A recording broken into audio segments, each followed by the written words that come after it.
Priyanka's food ডায়েরিতে সবাইকে স্বাগত। আজ অনেক দিন পরে শীতকালের একটা দারুণ সবজি দিয়ে করব রোল। আলু চিড়েটা হয়ে গেলেই এতে দেব পেঁয়াজের কুচি, খুব ছোট ছোট ডাইস করে কেটে রাখা পেঁয়াজের কুচিটা এতে দিয়ে দেবো। পেঁয়াজটা একটু লাল লাল করে ভাজা করে নিতে হবে।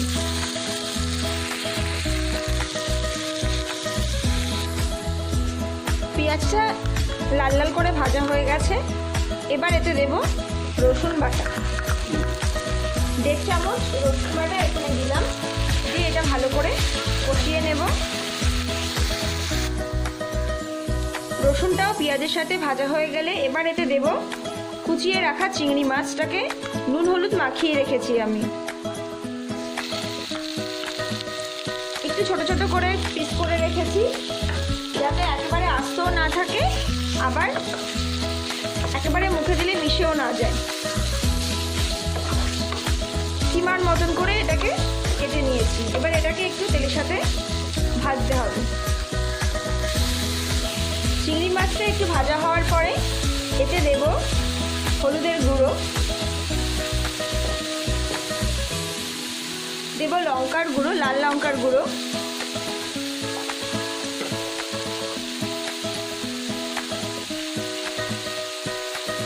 দেব জিরের গুঁড়ো,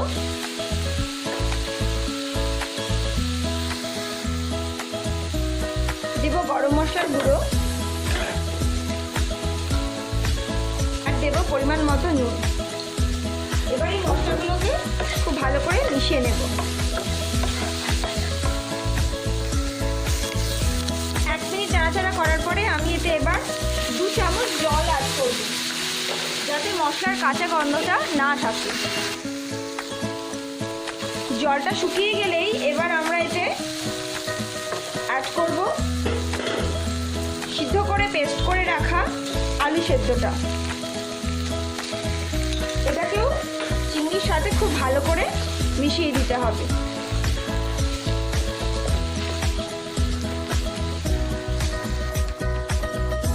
এবার আমি এতে অ্যাড করব ধনেপাতা কুচানো, আর দেব খুব অল্প পরিমাণে চিনি, খুব অল্প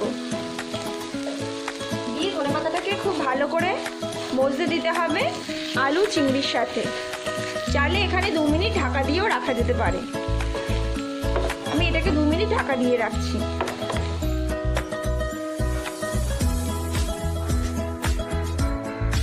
দু মিনিট পর ঢাকাটা খুলে একটু গরম মশলার গুঁড়ো অ্যাড করবো, খুব অল্প সামান্য। ক্যাবেজ রোল বানাতে আমাদের মেন যেটা লাগবে সেটা হচ্ছে এই যে বাঁধাকপির পাতাগুলোকে আমি একটু নুন জলে 3 মিনিট ভাপ দিয়ে নিয়েছি। আর এই যে মোটা অংশটা আমি এখানে দেখানোর জন্য রেখেছি, এই মোটা অংশটাকে কিন্তু একটুখানি চিড়ে নিয়েছি, আর এখান থেকে কিছুটা মোটা অংশ আমি বাদও দিয়ে দিয়েছি। এভাবে সবগুলোকে করে রেখেছি। 3 মিনিট এটাকে গরম জলে ভাপিয়ে নেওয়া রয়েছে সামান্য একটু নুন দিয়ে। এবার রোলটাকে তৈরি করার জন্য এখানে একটা কাঁচা ডিম নিয়ে নিয়েছি আমি, আর দেবো একটু লঙ্কার গুঁড়ো, আর দেবো একটু নুন, আর দেবো এতে আমি কর্নফ্লাওয়ার,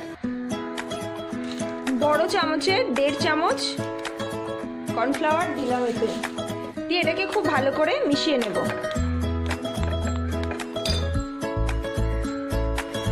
এটাকে খুব ভালো করে মিশিয়ে নিয়েছি। এই যে একটা মিশ্রণ বা পুর যেটা আমরা বানিয়ে নিয়েছিলাম সেটা একটা রোল করে নিয়েছি, নিয়ে এই যে একটা বাঁধাকপির পাতার একটা সাইডে এটাকে রাখবো, রেখে 2 সাইড থেকে এভাবে মুড়ে দেব, দিয়ে এটাকে ভালো করে রোল করে নেব।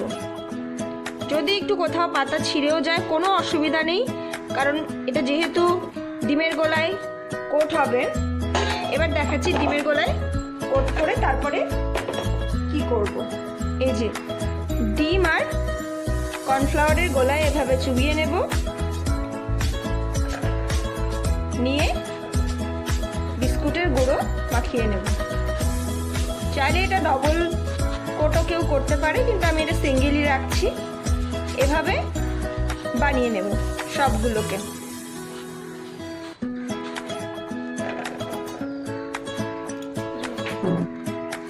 আমি আরো আরেকটা করে দেখাচ্ছি।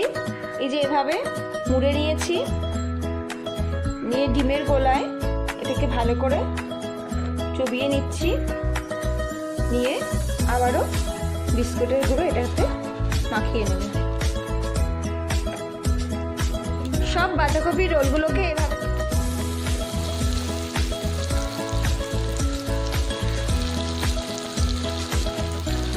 এবার এগুলোকে উল্টে পাল্টে গোল্ডেন করে ভেজে নিতে হবে।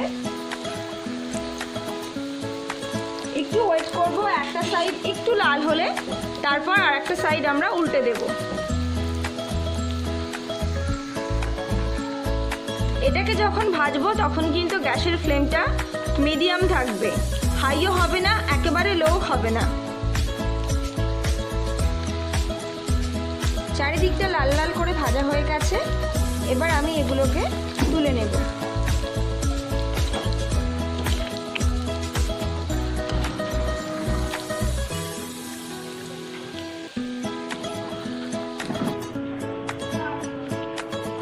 ক্যাবেজ রোল একদম রেডি। সস দিয়ে আর একটু ধনেপাতা আর একটু পেঁয়াজ দিয়ে সাজিয়ে নিয়েছি। সাজানোটা যার যার নিজের ইচ্ছার পরে।